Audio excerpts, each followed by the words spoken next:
Hey guys, and welcome to my review of the HiFiMAN RE-400. They're the first to be released of two new earphones from HiFiMAN, and they retail for $100.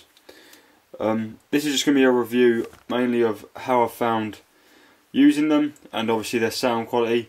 And if you want more about the physical features of them and accessories and stuff, have a look at the first look video that I have done previously this week.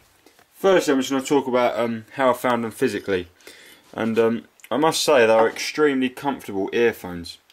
I say this because they're extremely small, and they fit in your ear really nicely. Even though they're made of metal, they are still fairly light, and because you wear them over the ear, your ear supports their weight quite well.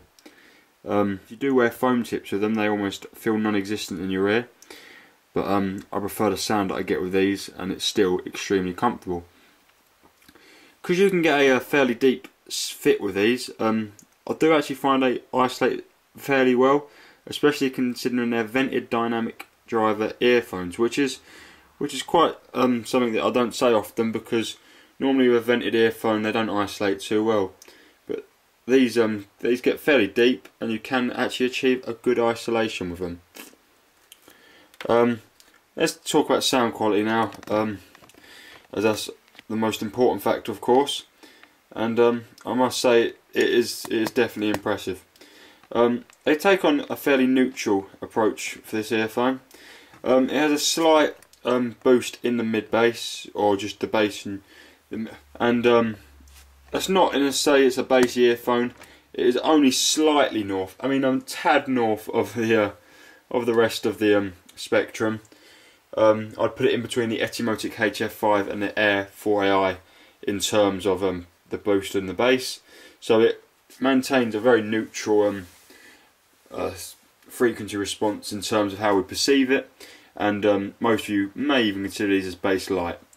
The bass is it's rather dry. It doesn't actually really give much warmth to the rest of the spectrum, especially the mid-range, which is nice.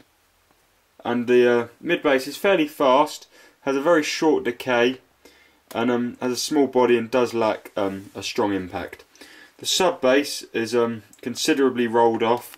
I'd say probably under 100 Hz it rolls off quite steeply, and it's not a non-existent sub-bass, but it's not a strong one. It's not very well textured, and it's not going to give you that rumble or sub-bass experience some of you bass heads may lust after.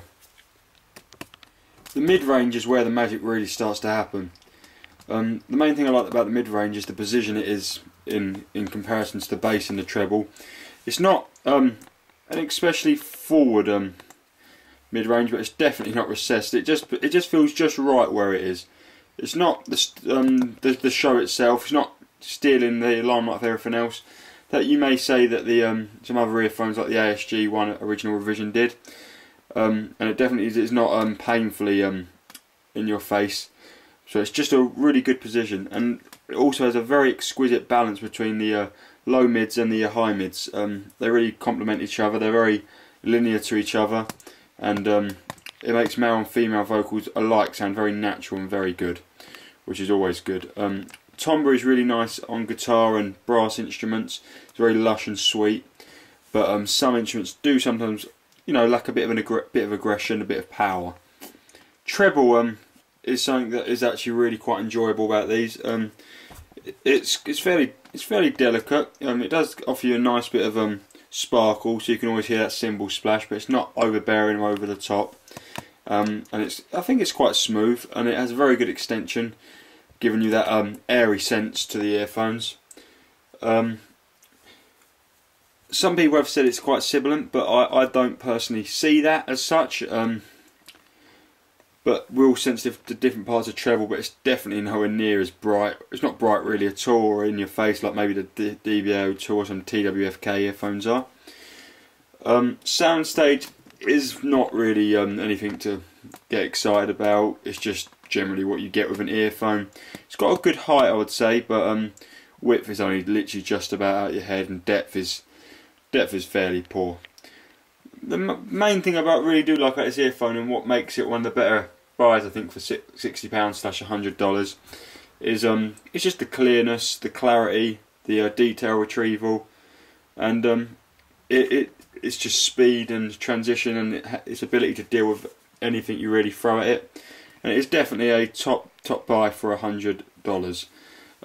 Obviously preferences may swing your way to another earphone, but I think from a technical point of view this may be one of the better buys, or even the best buy. So I am very impressed by this earphone, and I can't wait to try some of the other new stuff HiFiMAN have coming up our way. If you like the video, please subscribe, please rate with a thumbs up, and if you have any questions, stick a comment in the